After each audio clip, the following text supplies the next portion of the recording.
So, longtime viewers may have picked up on the fact that I might like the grappling, the wrestling, the art known as pro wrestling. But while looking at the series cover while I finished up A-Man and Blue Reflection Ray, I found a little sports series from 2013 by Studio Arms about pro wrestling, and felt distinctly more qualified to state whether this series is worth watching than some of my other reviews. So let's figure out whether Wanna Be the Strongest in the World is worth watching.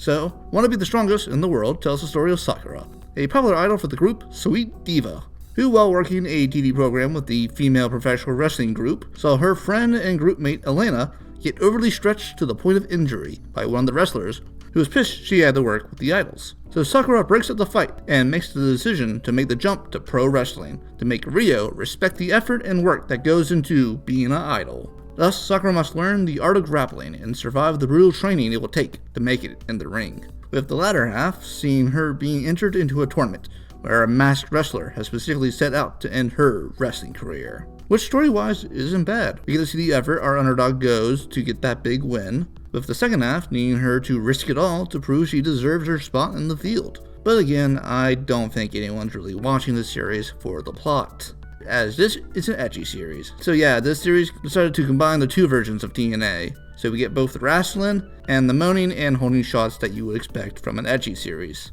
which they definitely put the effort into animating if that matters to you. Wish they put the same effort into the crowds, because just look at this. It's an absolute mess. I also would have liked to have seen some cleaner animation on the bigger moves. Like, I understand the difficulty in translating non-hold based moves into action shots, meaning to get around it you'll have to do a lot of jump cuts and zero backgrounds. But you do get the occasional decent shot, but it's not super consistent. And you can tell that the ones who did the storyboarding for the fights definitely try to keep big moves to a minimum.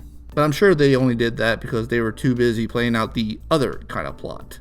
But at least the actual wrestling is good, right? Kind of, but I got a few key issues with how it presented wrestling. The biggest of all in the series is that the referees suck at their jobs. Like, I understand that referees can be blind and deaf, especially when the heels are looking to cheat, but I don't think I've ever seen referees so bad at calling rope breaks, which you know are a key part of wrestling, as that is the only way you can break out of a hold that you can't power out of. Like, the wrestlers in the series need to literally tell the ref, hey, I'm at the ropes, can I get a rope break? And one of the episode's plot points is that Sakura is losing a long series of matches by submission, and has to work on her grit so she can get to the ropes.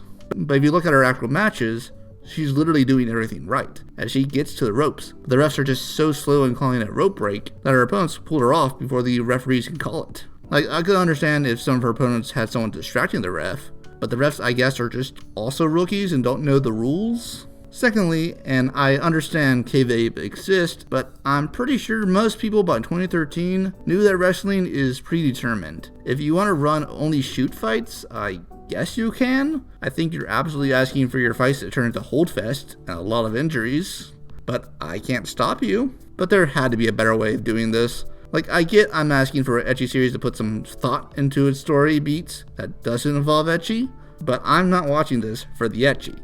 I honestly think it's bad and weighs down the series, but I would have at least gave you some bonus points if the wrestling was really good. The only thing that really does feel like pro wrestling is the final antagonist. So, spoiler warning, the masked wrestler trying to force Sakura to retire is actually her best friend and fellow idol group teammate Elena, who wants to bring Sakura back to the idol group, as Sakura decided to become a full-time wrestler after she got that big win. Elena's also definitely in love with her. Like, you literally secretly learned how to become a pro wrestler and went through the effort to hide your identity on the effort to bring Sakura back. Like, I get she's your best friend, but I think you're now crossing over into some other territory with how strong you feel about this. But to wrap everything up, let us answer the question I opened with. Do I think Wanna Be the Strongest in the World is worth watching? In short, no. And long, no. If you're looking for a sports series to show off pro wrestling, I think the series falls short. If you're looking for just some ecchi, feel free to do you, I guess. But I gave my opinion on fan service in my Dress Up Darling review, and this series is definitely not falling into the category that I used to defend that series. So, to sum up my thoughts into a wrestling meme, here's Maki Ito giving this series the bird.